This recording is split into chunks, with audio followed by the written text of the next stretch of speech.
after a fatal crash, and how being impaired can include alcohol and any number of substances that are a part of our everyday lives.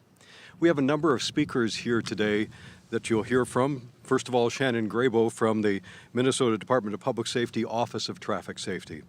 Pam and Tim Remer and Amanda Albrecht. You'll hear from Sergeant Tyler Millis of the Minnesota State Patrol, who is the coordinator of the Drug Recognition Evaluator Program for law enforcement statewide. Lieutenant Gordon Shank from the Minnesota State Patrol will speak.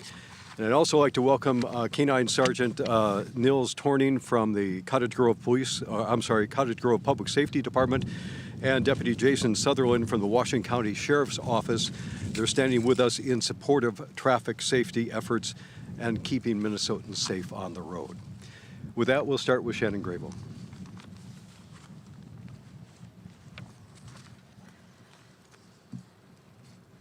Hi, I'm Shannon Grabo with the Office of Traffic Safety. Standing here at a cemetery is not exactly the picture most of us want to remember during the holidays. The holidays should be about laughter, enjoying family meals with your friends and family, playing games, or doing anything that your loved ones want to do. They should be about anything that brings joy and happiness to your family. But for Minnesotans like Tim, Pam, and Amanda, it's pretty tough to have that kind of holiday. When you lose a loved one in a traffic crash just weeks before a holiday and their birthday, after that point, the holidays will never be the same. Life for them has never been the same. Tim, Pam, and Amanda are not alone in their grief. Unfortunately, these types of tragedies on the road have only escalated since the pandemic. Traffic fatalities continue to soar, reaching numbers we haven't seen in more than a decade. Today, we've hit 452 traffic fatalities so far this year. That's the most since 2008, when we reached 455 fatalities for the entire year, and we still have more than a month to go. Every year, the Office of Traffic Safety coordinates a statewide holiday impaired driving campaign, which includes extra patrols to arrest impaired drivers. It can save the lives of the impaired drivers and your loved ones. It's an important campaign every year, but the current traffic safety crisis makes it especially critical for Minnesotans to drive smart and never drive impaired under the influence of any substance. Planning a safe ride to prevent impaired driving is the perfect holiday gift. It's the kind of gift that everyone will enjoy. Remember, the choices that you make today will affect the loved ones forever. Such was the case for the choice Breanna Remer made more than 15 years ago. Here to speak about their daughter and sister are Tim, Pam, and Amanda.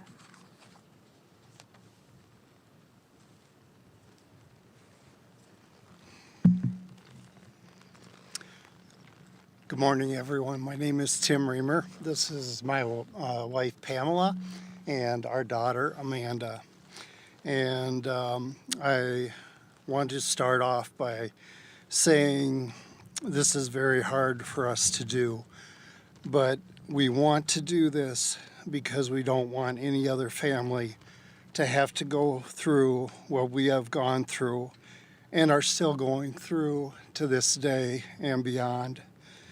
15 years ago, our lives changed. On November 11th, 2006, our oldest daughter, Breanna, died in a car crash 2 weeks before Thanksgiving and 2 weeks before her 20th birthday.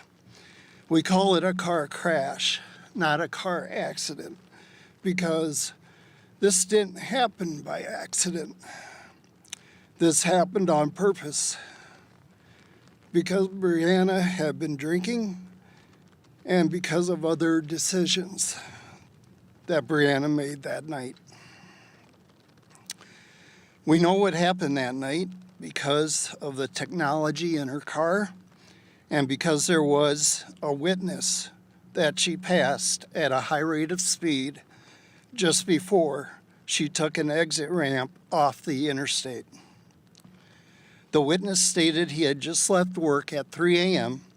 and was on his way home when Breanna passed him at about 3:15 a.m. We know Breanna was going 99 miles an hour because her car had an SDM, that stands for Sensing Diagnostic Module. This module recorded her speed just before the crash happened. We know Breanna was texting. The exit had a curve to it, and Breanna misjudged that curve because she wasn't paying attention and was distracted. When we went to the crash site, we could see the marks in the cement of the road where Breanna had turned the front wheels of the car so hard, trying to steer back into the curve, that the tires folded under the rims and the rims cut into the pavement.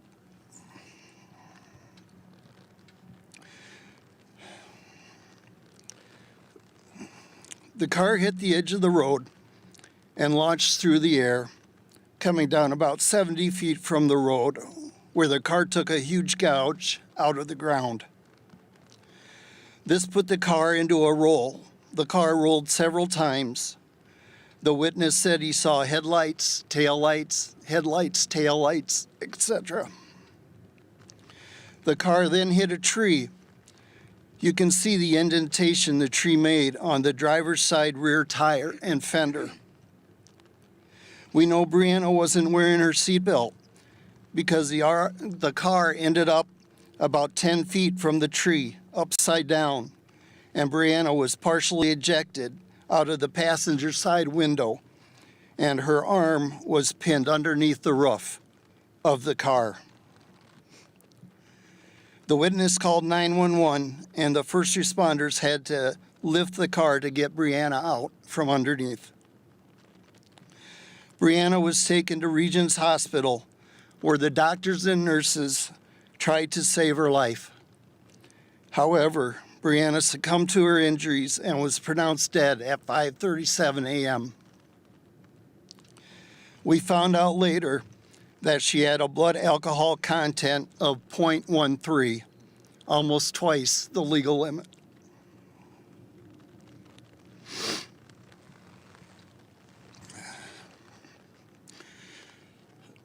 At 8 a.m., this is the hardest part for me. At 8 a.m., I got a call from Regions Hospital. I was just sitting down to have a bowl of cereal and start my day. The woman on the phone told me that she was a charge nurse at Regions Hospital. She asked me if this was where Breanna Remer lives. I said, yes, I am her father. What's going on?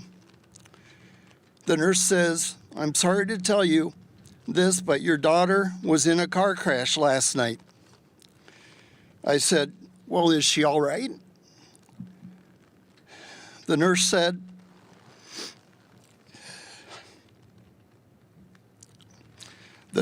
no, she's gone. I said, no. She said, yes. I said, no.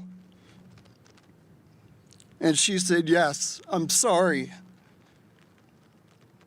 She didn't make it.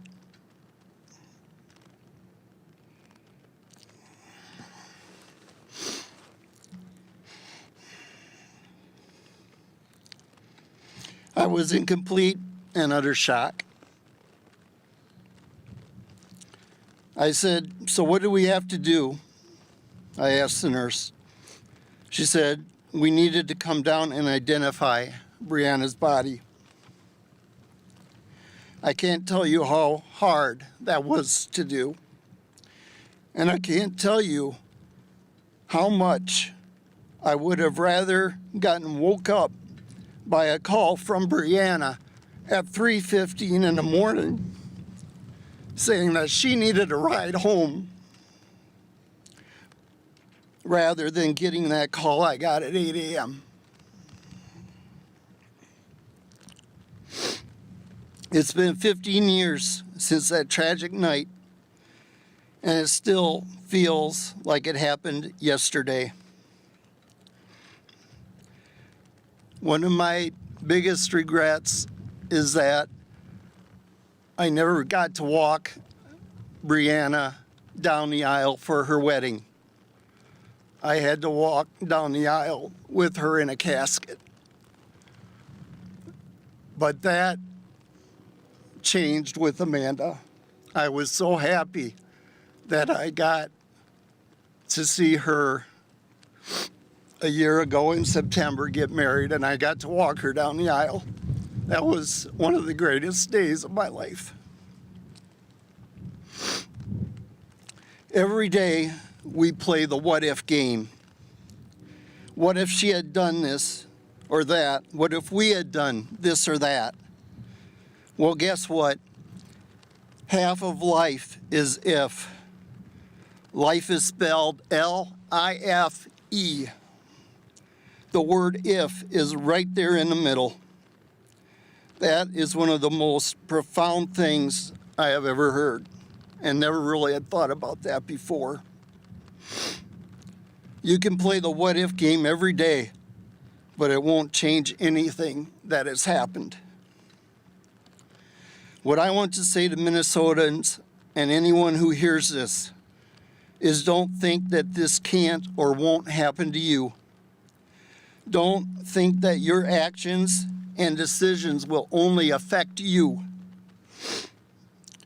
You all have family and friends that care about you. Please understand that actions have consequences. If you are going to drink, do it responsibly. Make arrangements to get home safe. Wear your seatbelt. Don't text while you are driving. Drive the speed limit. Don't drive distracted or impaired. Thank you.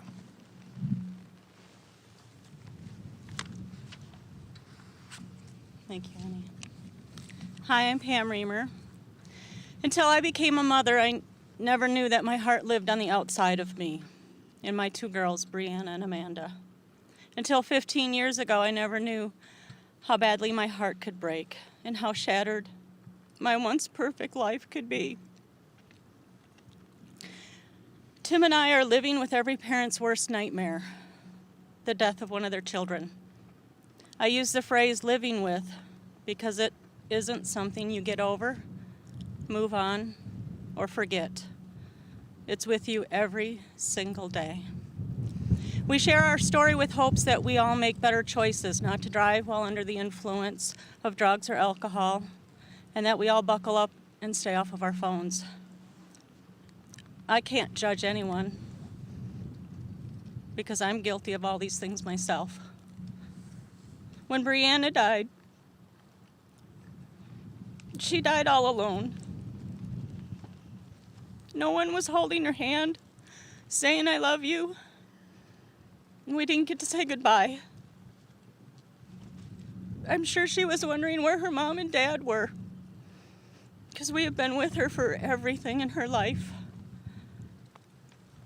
She didn't give them the opportunity to find us in time because she had someone else's ID on her. And because of that other ID is why we had to go down and identify Breanna's body. Our family took us to the hospital to do that. Breanna was hard to recognize. When Tim and I entered the room, our family knew it was Breanna by our cries and screams. We've had the horrible experience of holding our daughter's lifeless body in our arms. We walked into Regions Hospital hoping they were wrong, but we walked out in a world of pain and just with a bag of bloody clothes. She was gone. The struggle of getting through the holidays is painful and hard, and it is still 15 years later. We are sentenced to a lifetime of pain for the poor choices she made. The first year was extremely difficult, and the next 14 after that are just as difficult. What people don't understand is it continues every single day. There is no such thing as closure or an end. To this day, I still prolong going to bed knowing what is coming when I wake up I have to remember every morning that Breana is gone, and tears start to fall. My heart breaks every morning. The holidays are always the hardest. The best we can hope for is to just make it through them. I used to decorate the house a lot, and now I'm lucky if I put up a tree. I've spent many holidays and family gatherings drinking too much or sitting in another room crying. Just seeing my family with their kids and knowing ours is incomplete. It hurts. I now make time to sit and cry before every gathering to try to get it out of my system so I don't ruin everyone else's day. A few years ago, on Christmas Eve, Tim and Amanda both had to work. I was extremely grief-stricken that day. I couldn't stand to be home alone. I didn't want to ruin anyone else's Christmas. So I went to the liquor store. I bought 2 bottles of alcohol. And I came out here. Just laid on Breanna's grave. I was planning on drinking the alcohol. Luckily, I found the strength to get up and go home without drinking. Once Amanda and Tim got off of work. When Breanna died, there was a long time that I couldn't function and I lost my will to live. Many parents turned to drinking, drug abuse, and suicidal. I've been down the road of all 3. 85% of marriages break up over the loss of a child. Families explode and you lose friends. That's the harsh reality. We've been to grief groups and counseling, and our family and friends have held us up until we were able to stand on our own. We are blessed with the best family and friends. Things that continue to happen that trigger our grief is hearing a song, a girl in the store calling out for her mom, seeing families of 4, seeing a red car, perfumes that might smell like Breanna's, and the empty chair at the table. Or even coming home to a piece of junk mail in your mailbox with Breanna's name on it. Those things happen every day. Breanna was a girl that you loved being around. She was so bubbly, funny, joyful. She lit up her room when she walked in. She was always singing. She was not our quiet child. But now our home is deafening silent. Please make plans for a sober ride home after a holiday party. You don't want to be us. You never think that this could happen to you, that it's always someone else. Once, we were you. Our next speaker is the reason I'm alive. She's my reason for living. Our beautiful daughter, Amanda. Thank you. I'm Amanda Albrecht. I'm Breanna Remer's sister. I'll never forget the last few times I got to see my sister 15 years ago. The images are burned in my brain, seeing her laying on the metal table full of the tubes that they haven't yet removed from trying to revive her for 2 hours that morning, and then seeing her in her casket. Her shirt was just low enough to see the autopsy incisions on her chest. She was even more bruised up than she was the day she died. I didn't know bodies continued to bruise after death. Breanna was so full of life. She was friends with everyone. There wasn't one person she didn't want to get to know. She didn't have room for hate in her heart. When you asked her what her favorite day was, she said every day. I recently saw a video I was in shortly after she died called On the Road. It killed me to see me as a young girl with so much pain behind my eyes. It's hard to even comprehend the things I went through at 16 years old. I had to grow up so fast. At 16 years old, I helped pick out a casket, design a headstone, and help pick out clothes for Breanna to wear in her casket. I missed a lot of school those next couple of years. I went to a lot of counseling and grief camp. Within a couple of years, I developed an eating disorder and had to go back to counseling. For years, I had nightmares of her dying again, and worse, I would have dreams of her being alive. I'd wake up thinking she was alive and go to her room to talk to her. It wasn't until I got to her door that I would realize that she wasn't going to be there. They say time heals all wounds, but clearly it doesn't, because 15 years later, I still struggle. I have severe anxiety over everything. Every missed call from friends and family, I assume something bad happened to them. I have a hard time throwing anything away. Everything is sentimental to me. I work at a hair salon. I learned fast to avoid the topic of if I have any siblings. If I say yes, it leads to more questions. Does she live close by? Are you guys pretty close? So then I have to kill the mood and explain that she died. But answering no to if I have any siblings was worse. I was faced with, oh, you're the only child? But then guilt kicks in because I'm not the only child, and I don't want to deny having my sister. So now I just avoid the topic at all costs. To this day, I can't listen to certain songs because they came out around the time of her death.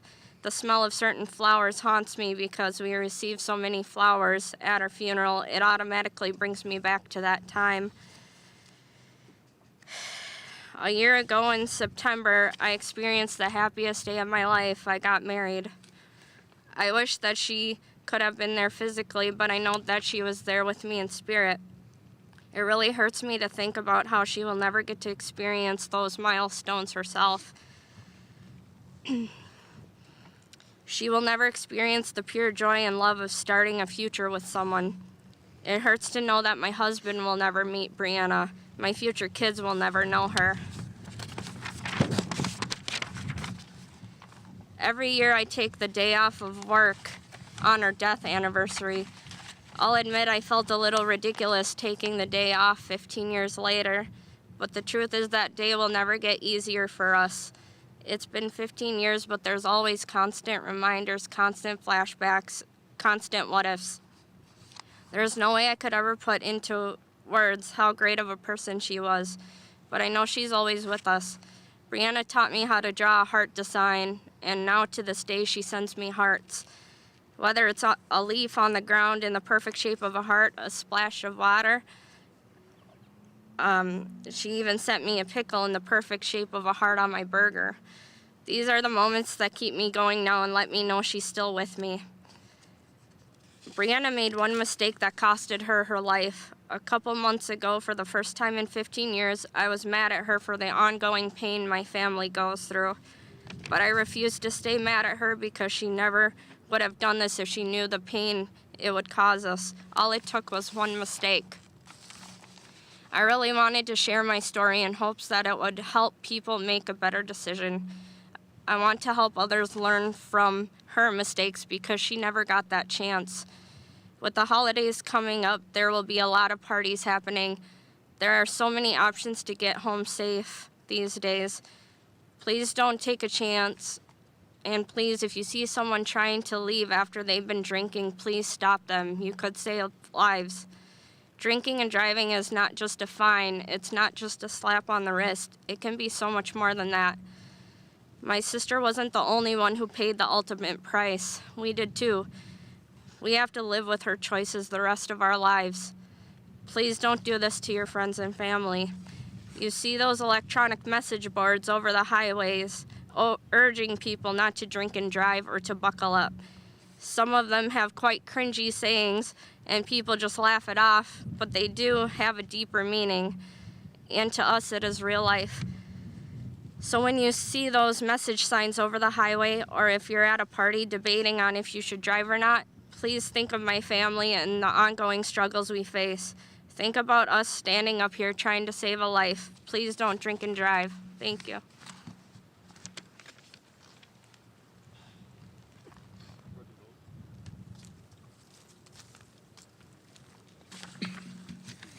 Good morning. My name is Sergeant Tyler Millis, and I have the privilege and honor of serving as a state trooper for the Minnesota State Patrol. I'm currently assigned as the Minnesota Drug Recognition Evaluator program coordinator, which focuses strictly on impaired driving.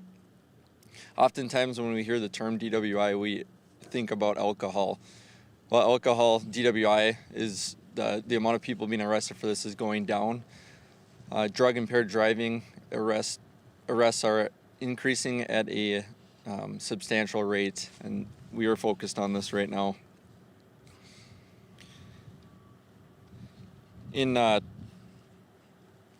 From 2018 to 2020, 58% of drug impaired drivers, their toxicological samples tested by the Bureau of Criminal Apprehension, 58% of them showed that they had 2 or more substances in their system at the time they were arrested. Again, these cases are going up at an alarming rate, and we're focused on this this holiday season to ensure that everyone makes it home safely. When we think about drugs and drug driving, we oftentimes think about the illicit substances such as methamphetamine, marijuana, cocaine, heroin, etc. But oftentimes we don't think about the substances like cough syrup, cold medicine, or prescription medications that we were prescribed by a doctor. What's important is when you are using these substances such as a prescription medication, read the label carefully. Oftentimes it'll tell you to use caution when operating heavy machinery. Heavy machinery does include a vehicle.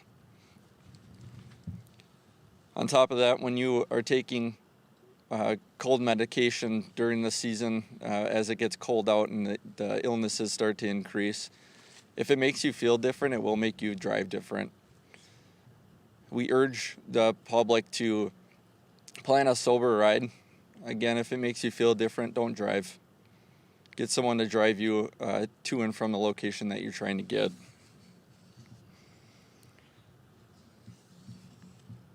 During the holiday season, maybe you have a little bit of anxiety going to see some family that you haven't seen in a while. Maybe you're newly prescribed a medication for that anxiety or some other condition that you may have. If you're newly taking a medication, really watch your body and ensure that this medication isn't making you act or feel differently. And if it is, either don't take it or wait until you get to your location to take that medication. And sometimes people are arrested for impaired driving when they didn't mean it. A few years back, I was called to do a drug recognition evaluation for a local police department. When I arrived at the police department, I was met by an older lady who was having some health issues, and she was prescribed a bunch of new medications and took them as she was prescribed. Well, what she didn't realize is that mixing these substances actually impaired her and caused her to be a danger to the motoring public as she was driving around. Again, if it makes you feel different, it will make you drive different as well. During this holiday season, if local agencies or police agencies stop a vehicle for suspected impaired driving, they're not just going to focus on alcohol, they will be focused on drug impaired driving as well. And know that one death is too many on our roadways. In 2015, there was 598 drug impaired driving arrests. Compared to 2020, there was 2,025.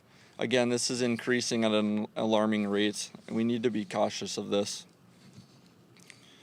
From 2015 to 2020, the Bureau of Criminal Apprehension analyzed toxicological samples at an increase of 94% from the years prior. So again, this is becoming a huge issue and is continuing to rise. One way to keep everyone safe on the road, again, besides watching our bodies and being aware of how it makes us feel, again, just get a sober driver. Plan a sober ride. Don't drive. If it makes you feel different, don't drive.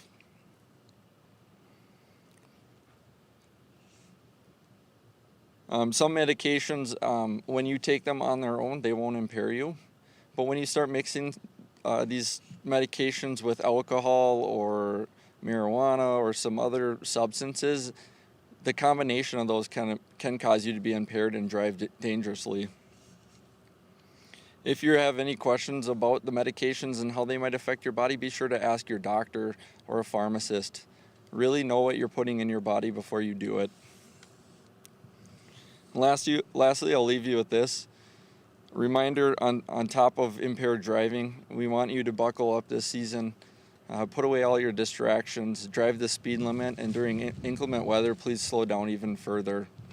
And again, always plan a sober ride so that we can make sure all of Minnesotans arrive to their destination safely this holiday season. Thank you.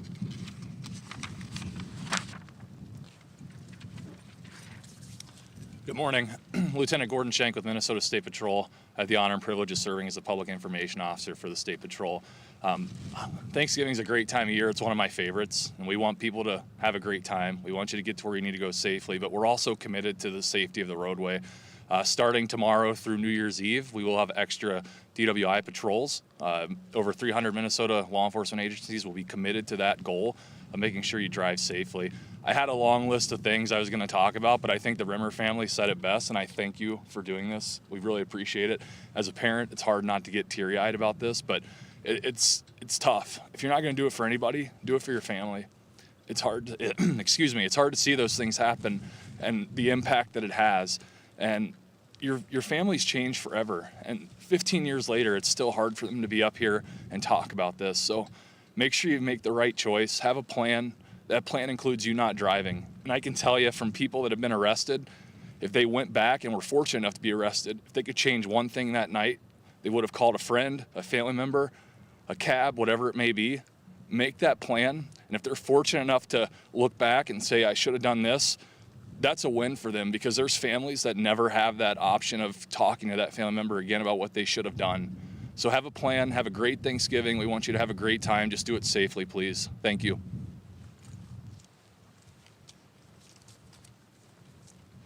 Thank you, Lieutenant. Thank you to the Remers. Very moving. We appreciate your message. At this time, we'll open it up for any questions.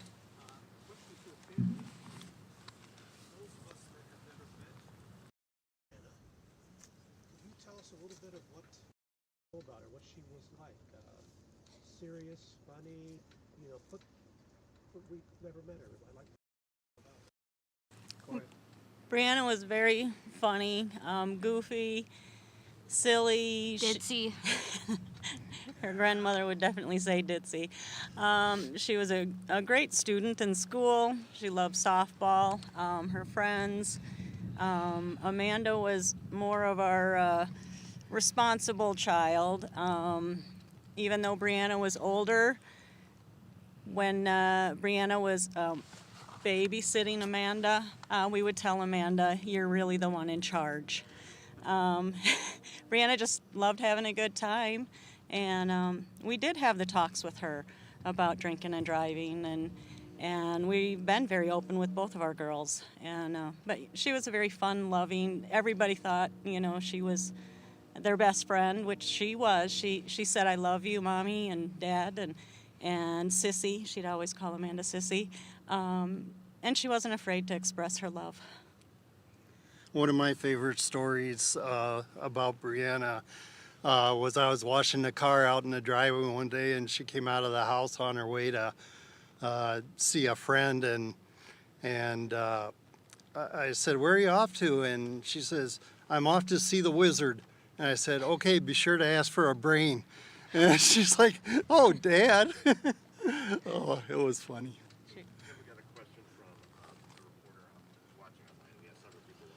Sure. First, the reporter would like to know where your family is from, and if you don't mind, can you describe specifically where the crash took place? Yes. So we lived in Cottage Grove here for over 13 years, and we moved in 2004. We now live in just over the border in Wisconsin. And we're technically between Prescott and River Falls. The accident took place on Highway 694 North and what's now known as Exit 5. It's the Lake Elmo exit. And so she was northbound on 694 and taking the off ramp to go to Highway 5 to go into Lake Elmo and it happened on that ramp.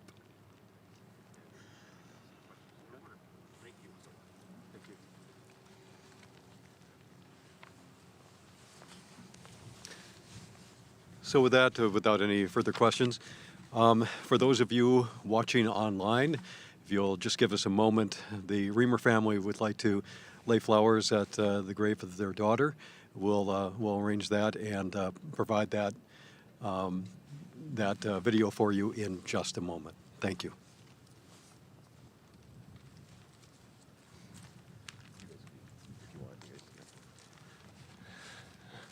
So we're just going to move this if you just hold up 1 second.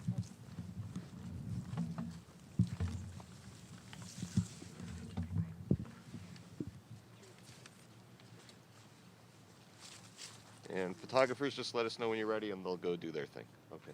All right. Go ahead, guys.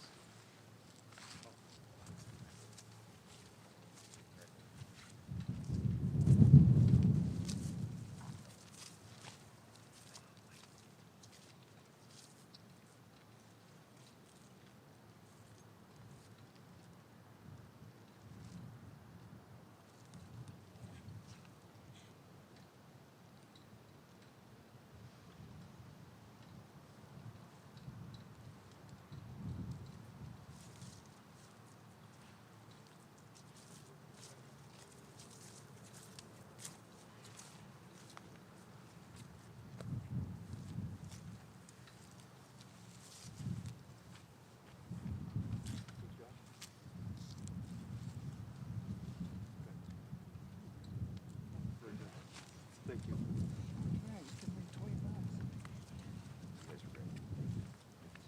Thank you. Oh, sorry. You want a shot? I'm sorry, I didn't want to get... Oh, okay. Okay. Yeah, just go. Thank you so much. It's a great job. That was very powerful. Very good. Hi. You think I was going to do it? I kind of forgot. Thank you very much for your words. It really means a lot to us. Thank you. It really is heartfelt.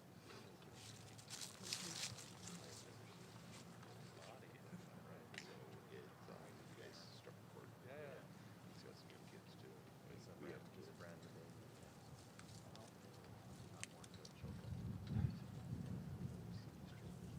Very strong. I'm sure. I'm sure. This is just for the expert in a few minutes. But I mean, everything you said, and I was even telling Dave, and we could pull some of the stuff that you guys said and use it throughout the year. I mean, it's not just a drunk driver.